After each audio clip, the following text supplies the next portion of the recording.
एक bullish trend के दौरान आपको मार्केट में बुलिश फ्लैग पैटर्न बनते हुए दिखेगा। मार्केट में जब भी स्ट्रॉन्ग बुलिश मूव आता है उस वक्त प्राइस एक सीधी रेखा में ऊपर बढ़ती है और बाद में एक पॉइंट पर जाकर स्टेबलाइज हो जाती है और फिर पैरेलल टॉप्स और बॉटम्स के साथ एक माइनर बेरिश करेक्शन में प्राइस ट्रेड करती है। बुलिश फ्लैग पैटर्न की पहचान करने के लिए आपको कुछ इंपॉर्टेंट बातों का ध्यान रखना होगा। मार्केट में जब भी प्राइस एक सीधी रेखा में आगे बढ़ते हुए स्ट्रॉन्ग अप ट्रेंड मूव में फ्लैग पोल जैसा स्ट्रक्चर जब बनता है तब हम उसे बुल फ्लैग पोल पैटर्न कहते हैं। इसका मतलब यहाँ बनने वाली कैंडल्स बहुत बड़ी होती है और वो सब एक दूसरे के ऊपर अपना क्लोजिंग करती है। ये मार्केट में चल रहे बाइंग इंटरेस्ट का स्ट्रांग सिग्नल होता है और ये भी क्लियर है कि मार्केट में इस समय लोग पॉजिटिव सोच के साथ बाइंग कर रहे हैं, जिससे मार्केट में बुल्स डोमिनेंट बने हुए हैं। लेकिन एक समय के बाद जब शुरुआती बायर्स अपनी पोजीशन काटकर प्रॉफिट बुक करने लगते हैं तब मार्केट में एक छोटा सा करेक्शन आने से चार्ट पर बुल फ्लैग पैटर्न बनता है। बुलिश फ्लैग पैटर्न में ट्रेड करने के लिए हम 3 बातों पर ध्यान देंगे। एक ट्रेड में एंट्री कहां करें, 2 ट्रेड में स्टॉप लॉस कहां पर लगाए और 3 ट्रेड में क्या टारगेट सेट करें। एक ट्रेड में एंट्री कहां करें। बुलिश फ्लैग पैटर्न एक कंटिन्यूएशन चार्ट पैटर्न होता है जिसमें मार्केट में एक स्ट्रॉन्ग ट्रेंड के बाद प्राइस थोड़ी देर एक जगह रुककर फिर से अपना ट्रेंड कंटिन्यू करती है। लेकिन कुछ देर बाद यहां सेलर्स मार्केट में एंट्री करते हैं और प्राइस को फिर से नीचे ले जाने की कोशिश करते हैं। लेकिन सेलर्स की संख्या कम होने से प्राइस में बहुत बड़ा ड्रॉप आपको नहीं दिखेगा। इस समय बनने वाला पुलबैक बहुत ही नैरो रेंज में होता है।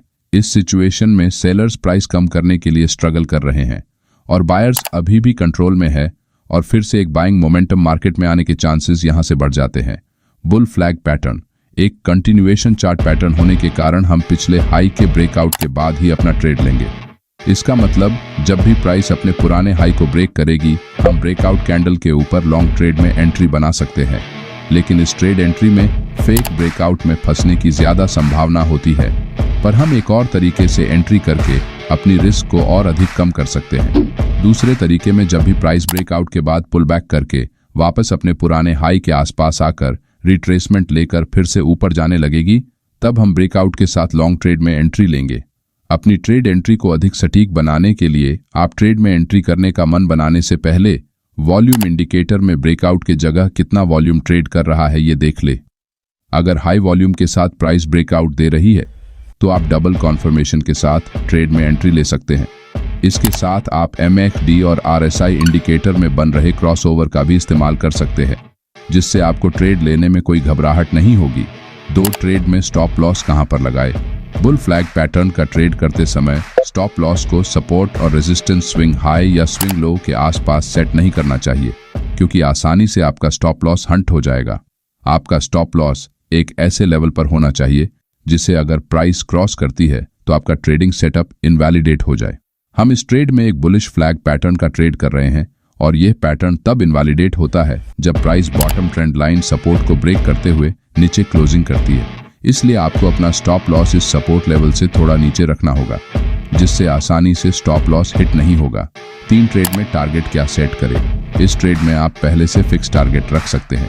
इसके लिए सबसे पहले बॉटम सपोर्ट लेवल से फ्लैग पोल की लंबाई मापे, फिर इस लंबाई को रेजिस्टेंस ट्रेंड लाइन के ब्रेकआउट पॉइंट से ऊपर की तरफ नापते हुए आप अपना प्रॉफिट टारगेट सेट कर सकते हैं। लेकिन कई बार मार्केट में बुलिश ट्रेंड बहुत लंबे समय के लिए चलता है, इसलिए भविष्य में आने वाले बड़े ट्रेंडिंग मूव को मिस करने से बचने के लिए आप ट्रेलिंग स्टॉप लॉस का उपयोग करके पूरे ट्रेंड को राइड कर सकते हैं।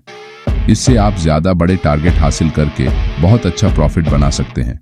ट्रेलिंग स्टॉप लॉस के इस्तेमाल से कुछ प्रॉफिट पहले बुक करके अधिक लंबे समय तक ट्रेड में अपनी पोजीशन बनाए रखने में मदद मिलती है।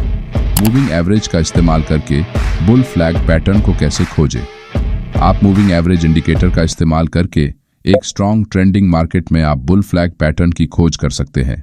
अगर आप डे ट्रेडर हैं तो आप शॉर्ट टर्म ट्रेड के लिए 20 या फिर 50 मूविंग एवरेज का इस्तेमाल कर सकते हैं, और अगर आप स्विंग या पोजिशनल ट्रेडिंग करते हैं तब 50 और 200 मूविंग एवरेज का उपयोग करें।